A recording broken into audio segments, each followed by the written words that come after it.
बिस्मिल्लाहिर्रहमानिर्रहीम। अस्सलामुअलैकुम दोस्तों, नई वीडियो में खुशामदीद। दोस्तों, मरियम नवाज के सुप्रीम कोर्ट पर हमले के बाद सुप्रीम कोर्ट के हुक्म को जूते की नोक पर दे मारा नून लीगी चीफ सेक्रेटरी पंजाब ने अदालत का अहम हुक्म मानने से इनकार कर दिया, जबकि कराची एक बहुत बड़ी तबाही से बच गया। गुमनाम हीरोज ने कमाल कर दिया। वीडियो की तफसील में जाने से पहले आप देख रहे हैं हकीकत की दुनिया डॉक्टर अली के साथ। हमारा चैनल सब्सक्राइब करके घंटी के निशान को दबाना मत भूलिएगा। इस वीडियो को ज्यादा से ज्यादा फेसबुक, व्हाट्सएप और सोशल मीडिया पर शेयर जरूर करें।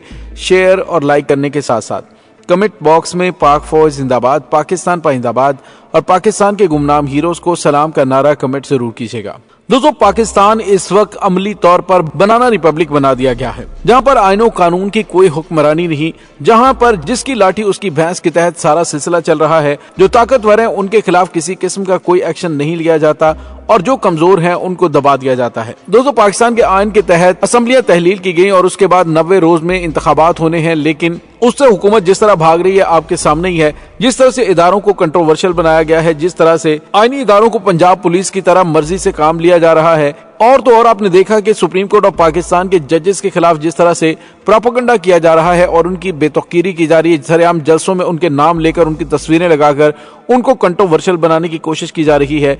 ये असल में इनकी बदहवासी और बौखलाहट को जाहिर कर रहा है। लेकिन दूसरी जानिब आपको ये बताते चलें कि सुप्रीम कोर्ट ऑफ पाकिस्तान की जानिब से तहरीरी हुक्मनामा जारी होने के बावजूद वफाकी हुकूमत ने कैपिटल सिटी पुलिस चीफ गुलाम महमूद डोगर की मुअत्तली का नोटिफिकेशन वापस लिया और मुअत्तली का नोटिफिकेशन वापस लेने के बाद वफाक की जानिब से गुलाम महमूद डोगर की खिदमात पंजाब हुकूमत के सुपुर्द करवा दी गई। गुलाम महमूद डोगर को अभी तक ओहदे का चार्ज नहीं मिला, जिसके बाद उन्होंने CCPO लाहौर का चार्ज न मिलने पर अदालत जाने का फैसला किया है। गुलाम महमूद डोगर का मौक़िफ़ है कि सुप्रीम कोर्ट के हुक्म और नोटिफिकेशन जारी होने के बावजूद चार्ज नहीं दिया जा रहा।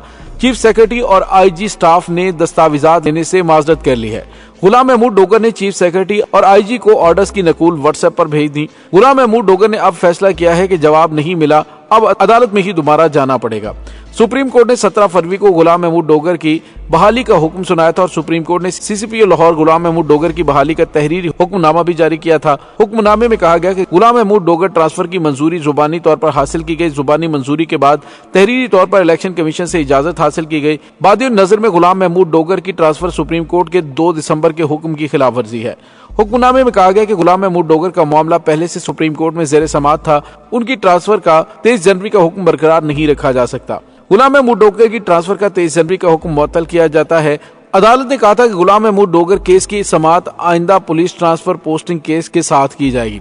तो दोस्तों, आप अंदाजा लगा सकते हैं निगरान सेटअप में वो लोग बैठे हुए हैं जिनका काम सिर्फ इलेक्शन करवाना है, लेकिन उनकी जानिब से जिस तरह से रिवेंजफुल कार्रवाइयां की जा रही हैं, इससे पाकिस्तान के आइनो कानून की धज्जियां बिखेरी जा रही हैं। सुप्रीम कोर्ट ऑफ पाकिस्तान के ऑर्डर्स को कोई डिसवे कर दे तो इसका मतलब ये होगा कि वो आइनो कानून की खिलाफ वर्जी कर रहा है। दोस्तों, यहाँ पे आपको ये भी बताते चलें कि अब ख्वाजा आसिफ ने कौमी असम्बली में पंजाब और खैबर पख्तूनख्वा के इंतखाबात से मुताल्लिक आज खुद नोटिस पर फुल कोर्ट बनाने का मुतालबा कर दिया है। वजीर दिफा ख्वाजा आसिफ ने कौमी असम्बली में पॉलिसी बयान देते हुए कहा कि खुश आइंद है कि पंजाब और KP के इंतखाबात से मुताल्लिक 9 जजेस पर मुश्तमिल बेंच बनाया गया। सुप्रीम कोर्ट बैठकर इस मसले का हल तलाश करे, मुख्तलिफ फरीकों से पूछें और ऐसा हल दें जो आने वाले वक्त के लिए आबे हयात हो। ये फैसला 9 जजेस नहीं बल्कि फुल कोर्ट को सुनना चाहिए। दोस्तों, एक तरफ तो अदलिया को कंट्रोवर्शियल बनाने का सिलसिला जारी है। अदलिया के खिलाफ मरियम नवाज की जानिब से बयानात दिए जा रहे हैं, जबकि दूसरी जानिब अदलिया की जानिब से जो भी अहकामात दिए जाते हैं उनको हवा में उड़ा दिया जाता है, उन्हें जूते की नोक पर रखा जाता है।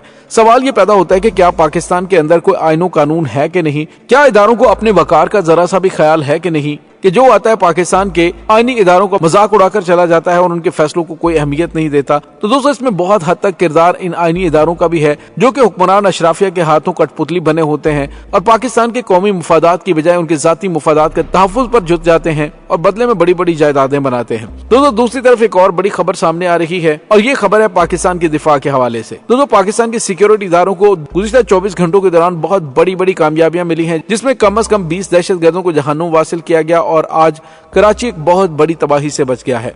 कराची में पुलिस ने दहशतगर्दी का एक बड़ा मंसूबा नाकाम बनाते हुए भारी तादाद में असलहा बरामद किया है। असलहे का जखीरा गुलशन हदीद लिंक रोड के करीब जमीन में दबाया गया था, जिसमें 30 बोर पिस्टल, शॉटगन की बड़ी तादाद और असलहे की 6 बोरियां भी मौजूद थीं, जिनमें 64 शॉटगन और 16 पिस्टल्स मौजूद थे। पुलिस जराये के कहने के असलहे को बड़े पैमाने पर दहशतगर्दी के मकासद के लिए इस्तेमाल किया जा सकता था। इस असलहे और गोला बारूद को कब्जे में लेकर कार्रवाई शुरू कर दी गई है।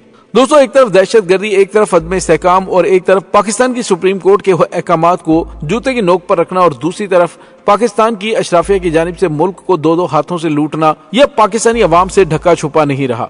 तमाम लोगों का एहसास हो गया कि मुल्क को जितनी बेदर्दी से इन लोगों ने लूटा है, आज तक किसी ने नहीं लूटा। वसाइल पाकिस्तान के तबाह कर दिए गए, तरक्की और खुशहाली के मौके चोरी कर लिए गए। अवाम अच्छी तरह जानते कि नाअहल सियासी रहनुमा, चाहे वो इन पार्टियों से ताल्लुक रखते हों, इसके अलावा नाकारा ब्यूरोक्रेसी इस डूबते हुए मुल्क को बचाने की सलाहियत या अज़्म नहीं रखती। लेकिन शायद जो बात काफी हद तक वाज़ेह है और जिसके खिलाफ इन्हें बगावत करनी चाहिए, वो ये कि अमीर और ताकतवर हुक्मरान अशराफिया ही हमें तबाही के इन गढ़ों तक लेकर जाने का सबब बने हैं। वो इस मुल्क की तमाम दौलत और गाड़ियां, जमीनें, कर्जे, मराद, प्रोटोकॉल, इमदादी सामान और सब्सिडी को कानूनी और गैर कानूनी तरीकों से लूटते रहे और अब भी लूट रहे हैं। और अब वक्त आ गया कि पाकिस्तान के आम शहरी उठ खड़े हों। वो 4 लाख रुपए तनख्वाह या 1.5 लाख रुपए माहाना पेंशन के तौर पर हासिल करने वाले सरकारी अफसरान की तनख्वाहें और पेंशन में 50% कमी का मुतालबा करें। ग्रेड 16 इससे ऊपर के सिविल और फौजी हुकाम के लिए बनाई गई मुतअद्दिद दीगर खुद साख्ता फवायद, मराद और सहूलतों को खत्म किया जाए। सिर्फ इस बचत पर गौर करें जो सिर्फ एक यानी कि सरकारी गाड़ियों के इस्तेमाल को खत्म करके हासिल की जा सकती है। पाकिस्तान दुनिया के गरीब तरीन ममालिक में सबसे ज्यादा सरकारी गाड़ियां रखता है, जो अपने एहलकारों को बज़ाहिर सरकारी इस्तेमाल के लिए मुख्तस की जाती हैं। लेकिन ये सरकारी गाड़ियां और पेट्रोल अशराफिया अपने खानदानों और दोस्तों के निजी कामों के लिए बेरहमी और संगदली के साथ इस्तेमाल करते हैं। हमारे चारों सूबों और वफाकी हुकूमत के अफसरान ने ऐसी 1.5 लाख से ज्यादा गाड़ियां अपने लिए मुख्तस कर रखी हैं। गाड़ियों की कीमतों के अलावा हुकूमत उनके ईंधन और देखभाल के लिए भी अदायगी करती है। ज्यादातर मामलात में पैकेज में ड्राइवर भी शामिल होता है। हुकूमत इन गाड़ियों में से 90% को वापस लेने से कौन रोकता है? ये रियायत खत्म करके सिर्फ 10% गाड़ियों को एक मुश्तरका पूल में रखना चाहिए और ये गाड़ियां सिर्फ सरकारी काम के लिए मुख्तस हों, जरूरत की बुनियाद पर इन्हें इस्तेमाल किया जाए। दोस्तों, आप देखें कि बरतानिया, अमरीका और कनाडा में वो जरा अपने घर से पिक एंड ड्रॉप के लिए गाड़ियां उन्हें अलाट नहीं की जाती, लेकिन मोहतात अंदाजे के मुताबिक फर्ज करें कि हर गाड़ी हर महीने 200 लीटर पेट्रोल इस्तेमाल करती है। तमाम सरकारी गाड़ियों को वापस लेने का मतलब हर माह 30 मिलियन लीटर पेट्रोल की बचत होगी। इसका मतलब यह है कि फ्यूल की दरामद में $22 मिलियन माहाना की बचत होगी, जिससे साल भर की मालियत $264 मिलियन होती है। हुकूमत ये बचत क्यों नहीं करती और इस जैसे कई दीगर खर्चे बचाने वाली कफायतशारी की स्कीमें क्यों नहीं अपना रही? इसकी वजह यह कि अमीर लोग अपनी अय्याशी और आसाइशों को कम करना पसंद नहीं करते और आम शहरी अपना मुंह बंद करके चुप का रोजा रखे बैठे हैं। इन्हें अब अपनी आवाज बुलंद करनी चाहिए। यही समझदारी और हुब्बुल वतनी का तकाजा है कि सब मिलकर इस पर बात करें। और दोस्तों, इसके ज्यादा चांसेस हैं कि आने वाले दिनों में हुकूमत के गिर्द घेरा तंग होने वाला है। जितना मर्जी आप आइनों कानून से बाहर निकलें, अवाम आपको नहीं छोड़ेंगे। दोस्तों, इस तमाम सूरत हाल के बारे में आपका क्या कहना है? कमेंट सेक्शन में अपने ख्यालात का इजहार जरूर कीजिएगा। इंशाल्लाह बहुत जल्द मिलते हैं एक नई वीडियो में। तब तक के लिए अपना बहुत सारा ख्याल रखिएगा। पाक फौज जिंदाबाद, पाकिस्तान पाइंदाबाद, पाकिस्तान के गुमनाम हीरोज को सलाम। अल्लाह वारिस।